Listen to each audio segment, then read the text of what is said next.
ये भी शारीरिक विकलांगता है, लेकिन इसमें विकलांग अधिकार का जो अधिनियम है 2016 का, उसमें इसको अलग रखा गया है। मांसपेशीय क्षरण हिंदी में कहते हैं, मांसपेशी क्षरण, अंग्रेजी में कहते हैं मस्कुलर डिस्ट्रॉफी। ये होता क्या है कि मांसपेशियों में धीरे धीरे कमजोरी आती है, और ये एक समस्या अपने आप में है। जिसमें अभी मैडम ने जैसे बताया कि एक बच्चा है, इसका पेट आगे की तरफ निकला है, आंख बाहर की तरफ निकला है और चल नहीं पा रहा है, तो ये भी मस्कुलर डिस्ट्रॉफी की है। इस समस्या में जो बच्चा होता है, इसका जीवन बहुत कम होता है। ये 3 तरह की अलग अलग होती है। एक मस्कुलर डिस्ट्रॉफी है जिसमें बच्चे का जीवन 15, 16, 17, 18 साल तक में उसको मर जाना है। एक परिवार में 3 बच्चे, 2 बच्चे जितने होंगे सबको मरना है, और इसका कोई इलाज नहीं है। और 2 तरीके की 2 प्रकार और है जिसमें जो लाइफ है वो थोड़ा ज्यादा है, आजीवन भी चलती है और 30, 40, 50 साल तक चलती रहती है। लेकिन जो ये वाली मैं बता रहा हूं, इसमें 18 साल 16 साल के अंदर बच्चे का अंत हो जाता है। होता क्या है कि जो हमारी मांसपेशियां हैं उनको प्रोटीन चाहिए, इसमें कुछ इम्बैलेंस ऐसा हो जाता है जिसकी वजह से बच्चे की वो शक्ति मांसपेशियों की खत्म होती जाती है, और एक समय आता है कि वो अपना हाथ हिला नहीं सकता, पैर चला नहीं सकता, पूरी तरह से बेड पे आ जाता है।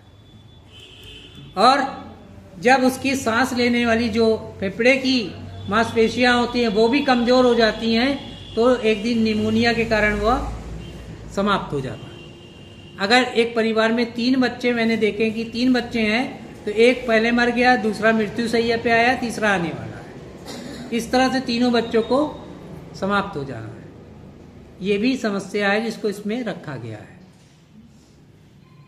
आई बात समझ में? इसी तरह से बहुविकलांगता, मल्टी डिसेबिलिटी की बात करी जाती है कि ये क्या होती है, इसको समझिए।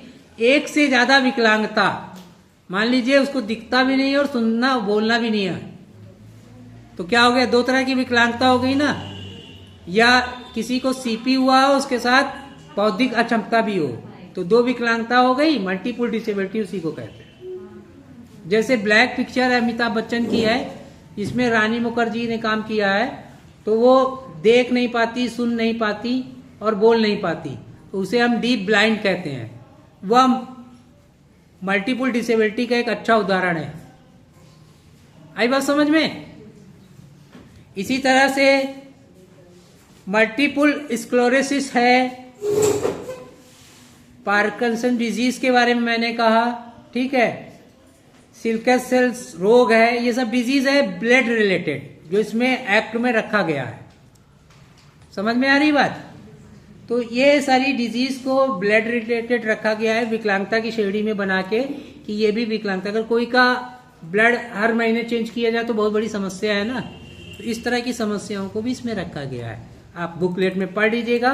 मैं उन्हीं विकलांगताओं पे ज्यादा हाईलाइट कर रहा हूं जो आपके आंगनवाड़ी के टच में आएंगे। जैसे आपके में आएगा कौन, सेरिब्रल पॉल्सी के बच्चे आएंगे, इंटेलेक्चुअल डिसेबिलिटी के बच्चे आएंगे, समझ रहे हैं ना।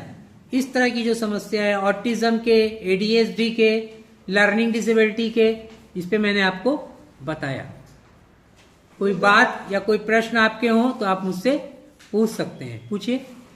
10-12 विकलांगता मुक्ता जो वही आप लोगों की नजर में आएंगे। किस तरह की विकलांगता है? कुछ तो जैसे पार्किंसन है, बड़ों लोगों में होने वाली है। इससे मतलब नहीं, पागलपन है वो 18 साल के बाद होती है, तो वो तो आपके काम की नहीं है ना।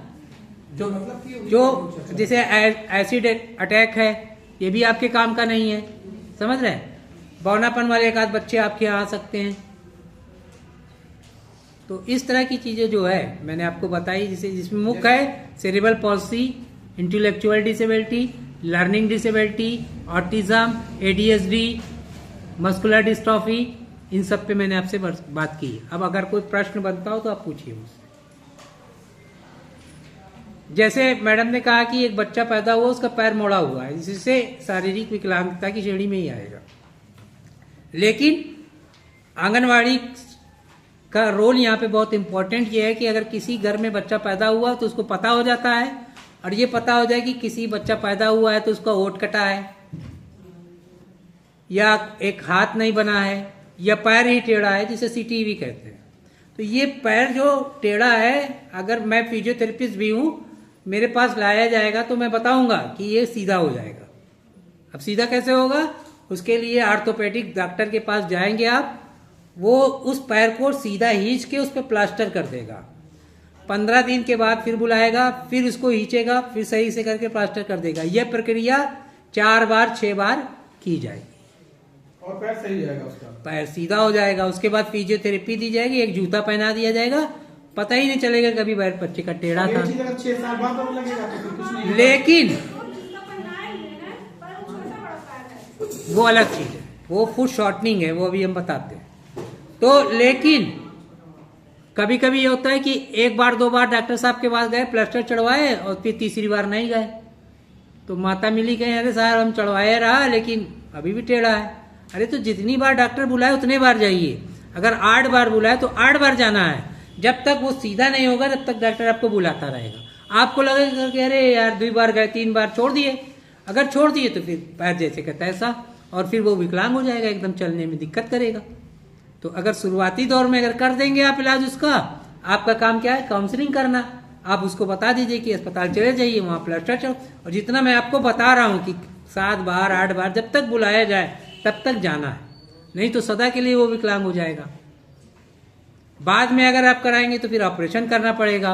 ऑपरेशन से तो बहुत अच्छा से सीधा नहीं हो पाएगा, फिर जूता दिया जाएगा, एक्सरसाइज करना, लेकिन वो चीजें नहीं है। प्राइमरी स्टेज में जो सुधार आ जाएगा फिर वो बाद में नहीं। इसीलिए एक शब्द है अर्ली आइडेंटिफिकेशन, शीघ्र पहचान। ठीक है, शीघ्र पहचान कैसे करेंगे उस पर अभी हम आपके सामने लगा देंगे। बैरियर्स वाली स्क्रीनिंग वाली लगा दो, फिर हम बताते चलें, सब क्लियर होता चलेगा। एक बच्चा 5 साल का होने वाला, वो बोलता ही नहीं, सुनता तो है, स्पीच की प्रॉब्लम है उसको, वो बोलता नहीं, सुनता है, कैसे पता आपको कि सुनता है? जिसे बुलाओ तो देखता है। तो वो आपके ओंठ को पढ़ लेता है, उसी से बोला आओ, तो वो समझ गया आओ तो आओ, उसे कहते हैं लिप रीडिंग कर लेता है। समझ गए बात? माँ बोलता है बस, और कुछ नहीं। वो सुन नहीं पा रहा है इसलिए बोल नहीं पा रहा है, लेकिन मैडम को लग रहा है कि वो सुन रहा है, क्योंकि आपके सवालों का जवाब दे रहा है।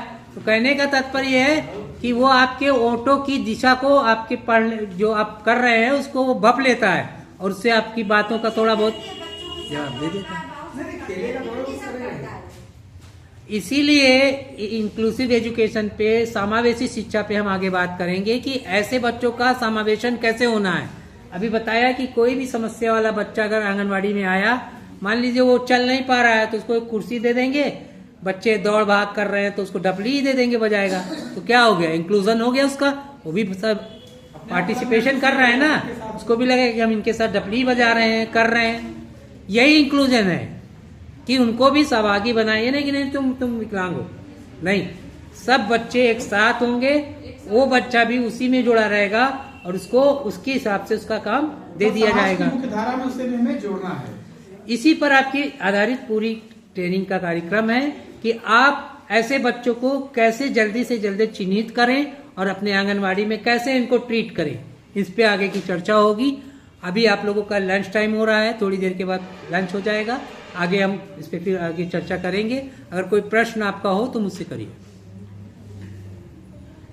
चाहे सेरेब्रल पॉलिसी से रिलेटेड हो, चाहे इंटेलेक्चुअल डिसेबिलिटी से रिलेटेड हो, किसी से भी रिलेटेड हो आप करिए, मन कर